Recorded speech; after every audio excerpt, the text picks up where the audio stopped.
Assalomu alaykum, Saladin qari. Va alaykum assalom va rahmatullohi va barakatuh. Assalomu alaykum, xush kelibsiz bizga. Bizni aziz mehmonimiz bo'libsiz. Xudoy sizda o'zi barcha ishingizga jar bo'lsin. Xudo umid qo'ysin ishlaringizga. Rahmat. Sizlarga kelganlarga men quvonimga topdim. Bugun biz belgili alim, din alimi, din kitapların kotormacısı, Kırgızistan'a belgili qarı Zavud'un acının yüzünde oturabız. Qariyalar Kengesinin eldik közömeli. Zavud'un qarı, siz azırkı prezidentlik jarışta Sadır Japarov'da ne için niyetiniz olup turadi? Va alaykum assalom. Men Sadır Japarov'da julogu tozaligidan, alkishi elda g'amini deb, elim deb, yurtim deb, vatanim deb, mamlakat qancha qarzlar bo'lsa, barligini qo'limdan kelganicha qarzlardan qutulaman deb, yaxshi niyat bilan men shu mamlakatga bir boshchi bo'lsam, prezident bo'lsam degan niyati bor ekan, Xudoy o'zi qo'lda qo'ygan bo'lsin. İnşallah niyetleri barligi yaxshi ekan. Men shunga dalil bir narsani qo'shib qo'ygim keladi. Peygamberimiz sallallohu alayhi vasallamga mudda Makka müşriklari, Makka kofirlari ko'p azor yetkazib, alkishini urib, qiynab, alkishini ovqat oziqdan ham bermaydigan qilib qo'yib, Makkaga ovqat keltirmaydigan qo'yib, alkishini o'ta qiynab, 13 yil o'ta qattiq qiynadi-da.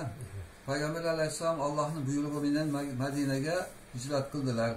Medine'de 9 yıl Allah'ın yolunda davet kılgandan keyin 9. yıl Allah'ın buyruğu bilen Mekke-i Mükerreme'ye umra niyetine geldiler.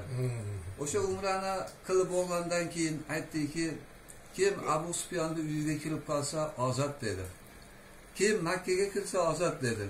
Sizler menga 13 yıl kanday zulm o'tkazgan bo'lsalaring barligini Xudo uchun kechdim dedi. Xudoy ham qiyomat kunida meni gunohim kechirsa ajab emas.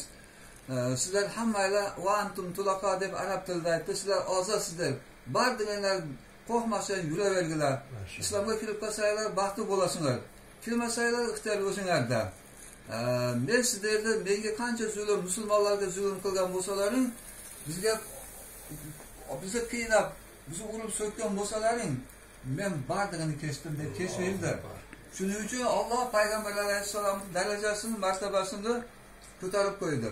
Yer yuzida Payg'ambar alayhissalomning kim nomini eshitsa, unga salovat aytadi.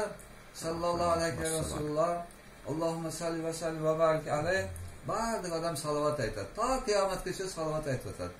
Nega desa, go'zal axloqi, go'zal hayoti el uchun, dinim uchun, vatanim uchun, millatim uchun, yani millat deganda ikkita millat bo'ladi. Musulmon millat, kofir millat bo'ladi.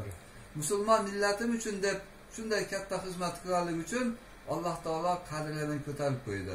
Shuning uchun men umid qilamanki, bizga mana prezident bo'lib, shunday og'ir ishda 6 million odamni barlik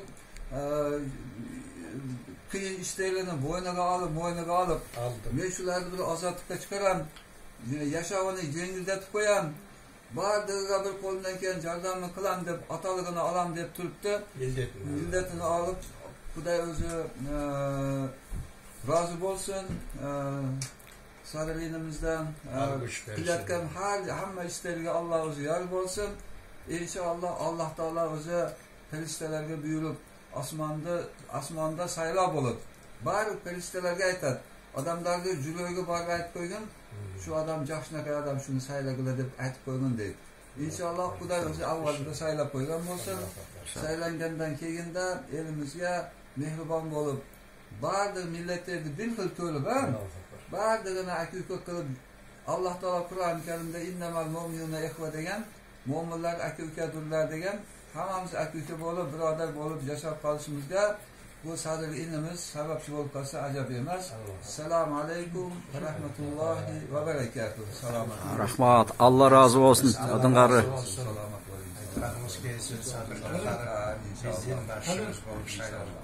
Amin. Birinchi turdan o'tib ketdi. İnşallah birinchi turda o'tib ketadi.